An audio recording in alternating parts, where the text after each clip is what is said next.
everyone, welcome back to the channel.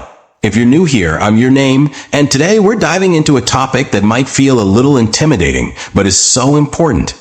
How to talk about group sex with your partner the right way. But first, let's get something straight. This isn't about convincing, persuading, or pressuring. It's all about respect, open communication, and most importantly, consent.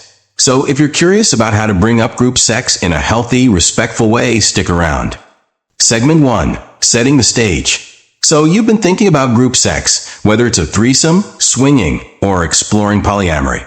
First of all, it's perfectly natural to have fantasies and desires, and it's great that you're thinking about how to communicate them.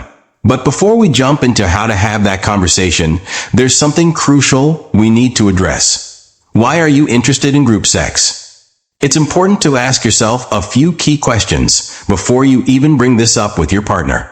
Are you looking to spice things up? Are you genuinely curious? Or are there issues in your relationship that you're hoping this experience will fix? Because, spoiler alert, group sex won't magically repair any deep-seated relationship problems. It's about enhancing, not fixing. Once you've done some soul-searching and figured out your motivations, you're ready to approach the conversation. And this is where respect and consent come into play big time. Segment 2. Timing is everything. Alright, now that you've sorted out your feelings, let's talk about timing.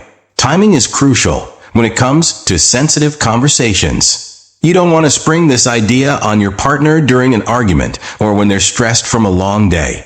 The best time to have this conversation is when you're both relaxed and open, maybe during a quiet evening or after a really good date night.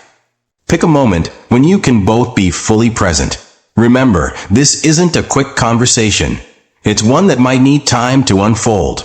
You're talking about something that might bring up a lot of emotions, so patience is key. And if your partner needs time to process, give it to them. This isn't something you rush through. Segment 3. The language of respect and consent.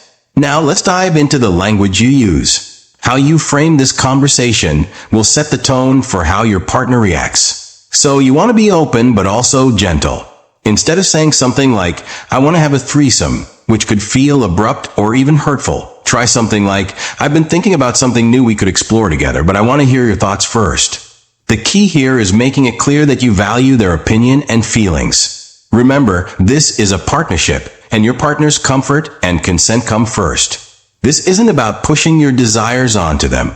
It's about opening a dialogue where both of you feel heard. Here's another pro tip. Avoid using language that sounds like a demand or an ultimatum. Saying things like, if you don't want this, I'll be disappointed can feel like emotional manipulation, even if that's not your intention. Instead, approach the conversation with curiosity. Ask open-ended questions like, how do you feel about this idea? Or, is this something you've ever thought about? This way, you're inviting them into the conversation instead of forcing them into it. Segment 4. Creating a safe space for dialogue.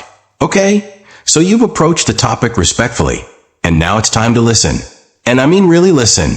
If your partner says they're not into it, that's okay. In fact, that's great. Because what you're doing here is creating a safe space where both of you can share honestly, without fear of judgment or pressure. If your partner is hesitant or unsure, don't push. Instead, ask them what their concerns are. They might have fears about jealousy, or they might worry about how it would affect your relationship. This is the time for reassurance, not persuasion. You want them to feel safe, loved, and respected, no matter what. And if they say no, that's a complete sentence. Respect their boundaries. Group sex, or any sexual exploration, should only happen when both partners are fully on board. Segment 5. What if they're interested? Now, let's say your partner is open to the idea. First off, congratulations. You've had a successful conversation rooted in mutual respect. But before you dive into planning your next adventure, there's a lot more to consider. Even if both of you are excited, setting boundaries is essential. Discuss things like what you're both comfortable with, what your limits are, and how you'll handle any feelings of jealousy or insecurity that might come up. Creating clear boundaries ahead of time will help prevent misunderstandings or hurt feelings later on. And this isn't a one-time conversation.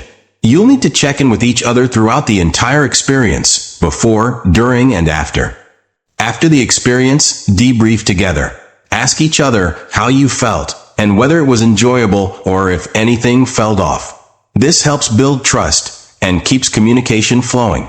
Segment 6. Final thoughts. At the end of the day, group sex is just one of many ways couples might explore their relationship.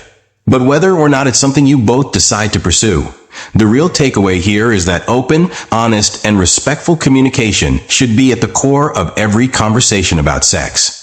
If you can talk about something as sensitive as group sex with love, respect, and consent, think of all the other conversations you can have that will strengthen your relationship. So, go into this with an open heart, a lot of patience, and most of all, respect for each other's feelings and boundaries. Thanks for watching, and if you found this video helpful, make sure to give it a thumbs up, subscribe for more content like this, and leave a comment below if you have any thoughts or questions. See you next time.